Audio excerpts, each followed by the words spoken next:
Assalamualaikum warahmatullahi wabarakatuh. Saya kelompok Tina yang akan mempresentasikan mengenai analisis korelasi biserial. Nah, kelompok saya itu dari 3 orang, Asdiana Sapitri, Ahmad Nurdiansyah, dan Putra Wahidin Masbe, selaku diri saya sendiri. Oke, langsung saja untuk menghemat waktu. Yang pertama itu analisis korelasi. Analisis korelasi merupakan studi yang membahas tentang derajat keeratan hubungan antar peubah yang dinyatakan dengan koefisien korelasi. Hubungan antara variabel X dan Y dapat bersifat ada 3. Yang pertama itu positif, yang artinya X naik, maka Y juga naik. Sedangkan negatif adalah artinya X naik, maka Y turun, jadi kebalikan dari positif. Dan sedangkan bebas artinya naik turunnya Y tidak dipengaruhi oleh X. Jadi bisa disimpulkan dari sini positif dan negatif itu Y-nya itu dipengaruhi oleh X. Jadi Y itu mengikuti X, sedangkan bebas itu Y tidak dipengaruhi oleh X. Sedangkan untuk jenis-jenis analisis korelasi, analisis korelasi terbagi dari beberapa jenis, yang itu Pearson, Spearman, Kohlmeier, Bond biserial, koefisien P, koefisien kontingensi. Berhubung kelompok saya itu mempresentasikan tentang biserial, maka akan menjelaskan tentang analisis korelasi biserial. Nah, apa itu analisis korelasi biserial? Korelasi biserial adalah jenis korelasi yang digunakan untuk memperkirakan hubungan antara variabel kontinu Y yang dapat diukur secara kuantitatif dan variabel X yang sifatnya dikotonomis.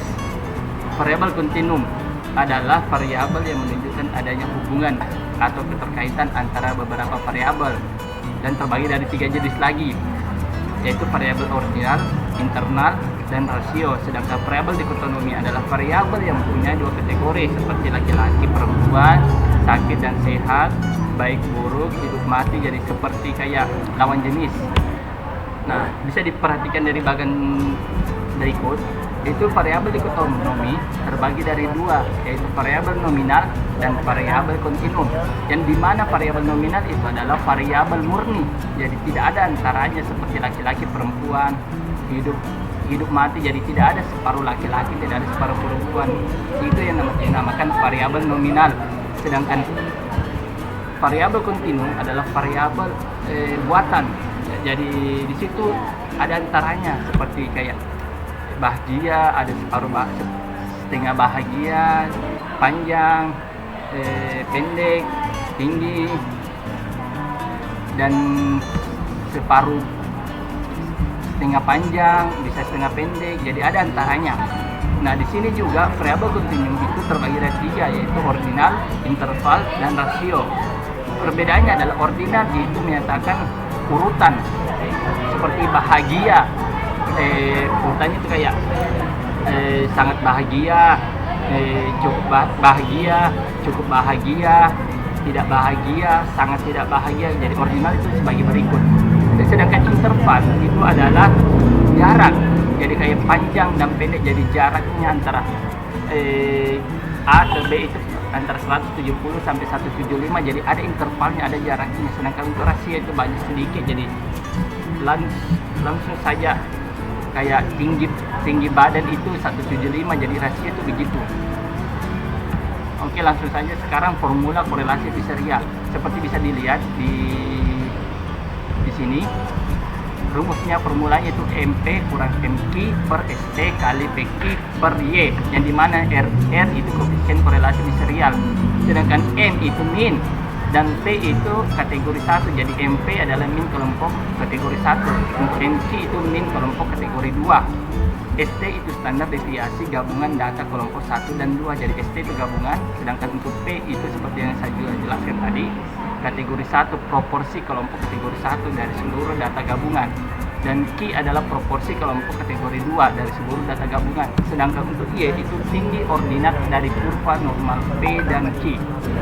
Oke, jadi selanjutnya itu kegunaannya ini korelasi biserial itu adalah 2, menguji signifikansi hubungan 2 variabel.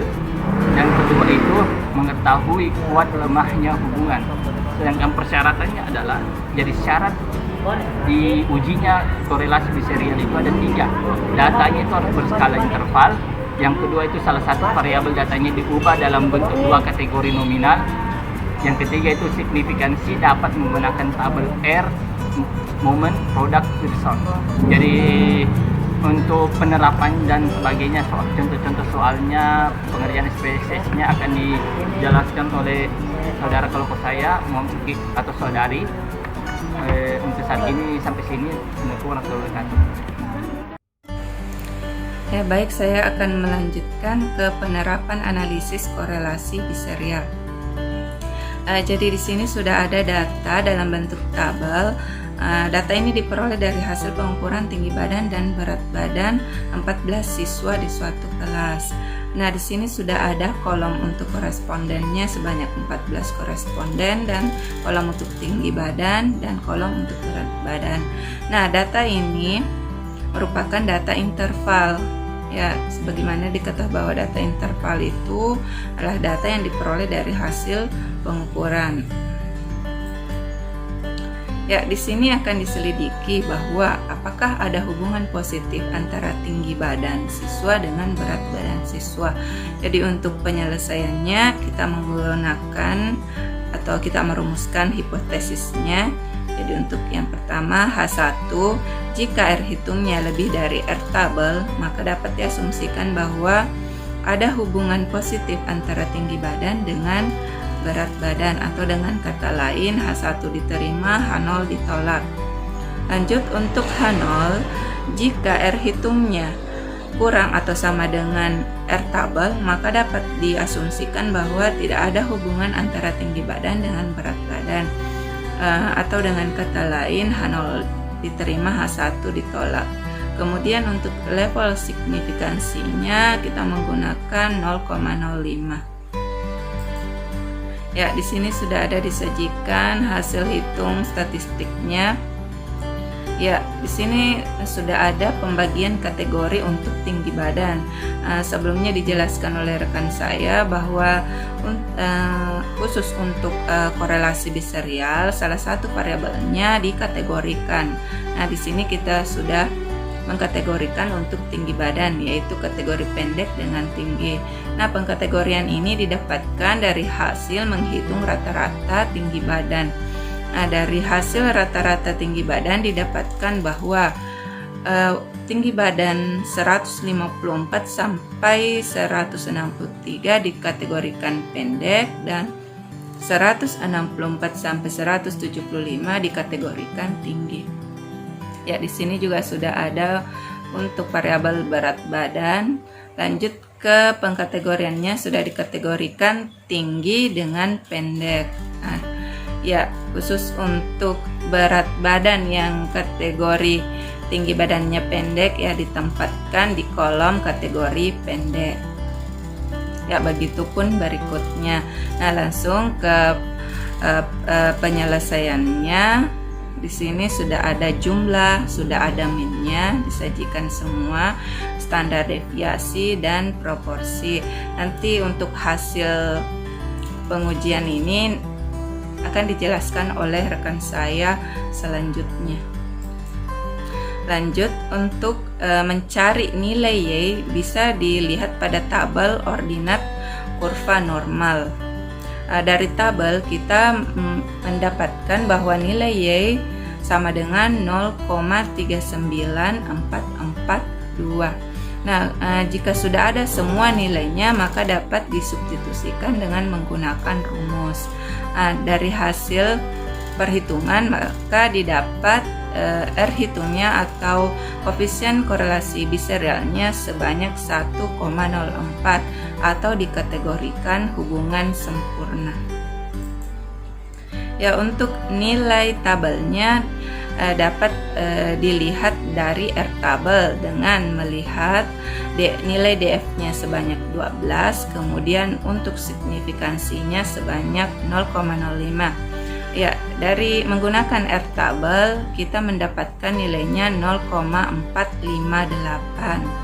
Ya, di sini sudah ada gambarnya atau kurvanya, tampak jelas dilihat bahwa untuk daerah yang diterima lebih banyak daripada untuk daerah yang ditolak. Jadi dapat dibuatkan rumus 1,04 lebih dari 0,458. Jadi R biserialnya lebih dari R hitungnya. Berarti H1 diterima, H0-nya ditolak. Jadi dapat disimpulkan bahwa ada hubungan positif antara tinggi badan siswa dengan berat badan siswa. Ya, jadi saya serahkan ke pemateri berikutnya. Ya, terima kasih kepada pemateri kedua. Dan untuk pemateri ketiga, kami akan membahas soal yang tadi di Microsoft Excel dan membandingkannya hasil yang didapat nantinya pada SPSS.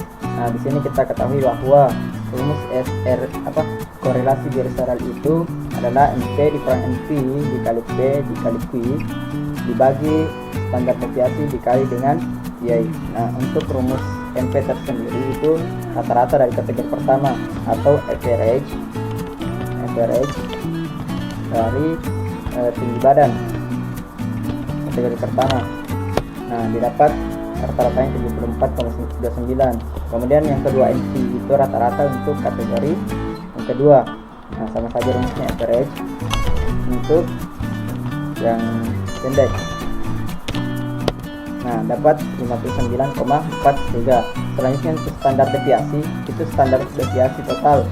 Rumusnya itu STDF. Kemudian kita blok semua datanya. Nah, didapat standar deviasinya itu 8,94. Untuk P itu peluang dari kategori pertama. Jadi langsung saja kita bagi total yang pertama dibagi dengan total keseluruhan. Didapat P-nya itu 0,5556. Yang terakhir untuk Q peluang kategori kedua sama saja kita blok. Nah, didapat hasil 0,414. Nah, terakhir Y untuk Y sendiri itu nilai ordinat pada kurva normal. Ini bisa dilihat pada tabel. Kami dapatkan sumber yang bisa dilihat pada tabel. Nah, di sini bisa kita lihat nilai P dan Q yang didapat tadi. P-nya 0,56 dan Q-nya 0,40 dan didapat hasilnya 0,3944. 0,3944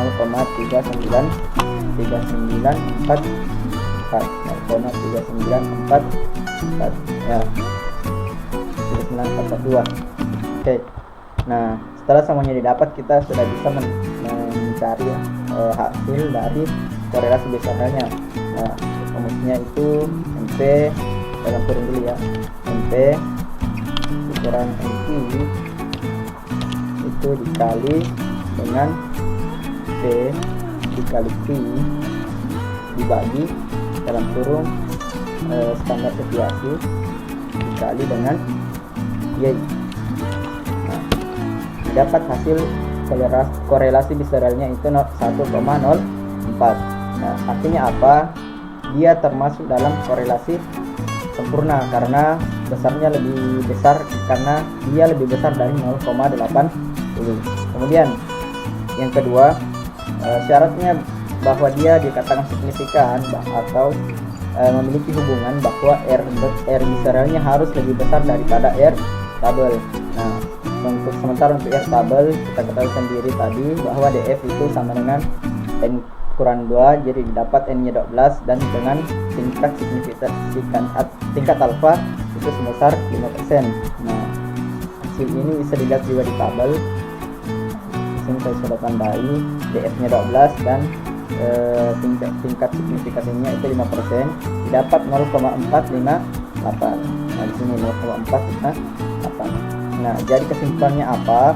Karena R biserialnya lebih besar daripada R tabel, dapat disimpulkan bahwa H1-nya diterima dan H0-nya ditolak. Nah, bagaimana dengan SPSS? Nah, untuk SPSS di sini saya sudah berikan kode. Di sini yang pertama yang pendek saya beri kode 1 dan yang tinggi saya beri kode 2. Jadi kita copy ini terlebih dahulu ke SPSS. Lalu ke SPSS-nya.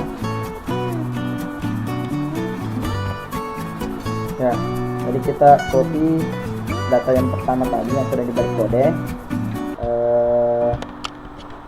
kita copy ke sini. Nah, kemudian data yang kedua itu berat badan yang kita copy ke SPSS juga. Nah, didapat. Kemudian kita buat variable view. Sini tinggi badan, sini berat badan. Ya, desimalnya bisa kita ubah. Kemudian untuk tinggi badan tadi kita sepakati bahwa satu itu untuk yang pendek dan dua itu untuk yang tinggi, masuk kategori tinggi. Oke, kita F, kemudian OK. Nah, kita kembali ke data view. Cara untuk menguji tingkat signifikansi itu kita klik analyze, kemudian pilih correlate, kemudian divariate. Nah, kita Ctrl A, kita pindahkan sampai ke sebelah kanan. Nah, meskipun kita pakai korelasi di serial, tapi di sini kita ingin membandingkannya kalau kita pakai SPSS. Nah, di sini kita pakai person, coba pakai person. Nah, kita klik OK. Nah, bisa kita lihat bahwa di sini tingkat signifikansinya itu 0,000. Artinya apa? Bahwa dia mempunyai hubungan yang kuat antara tinggi badan dan berat badan. Nah, di sini juga bisa kita lihat nilai dari percent correlation-nya sebesar 0,862. Artinya apa? Artinya bahwa dia termasuk dalam kategori korelasi sempurna karena dia lebih besar daripada 0,8. Jadi sesuai dengan hasil yang kita dapatkan dari Microsoft Excel tadi. Nah, sekian untuk presentasi kelompok kami. Assalamualaikum warahmatullahi wabarakatuh.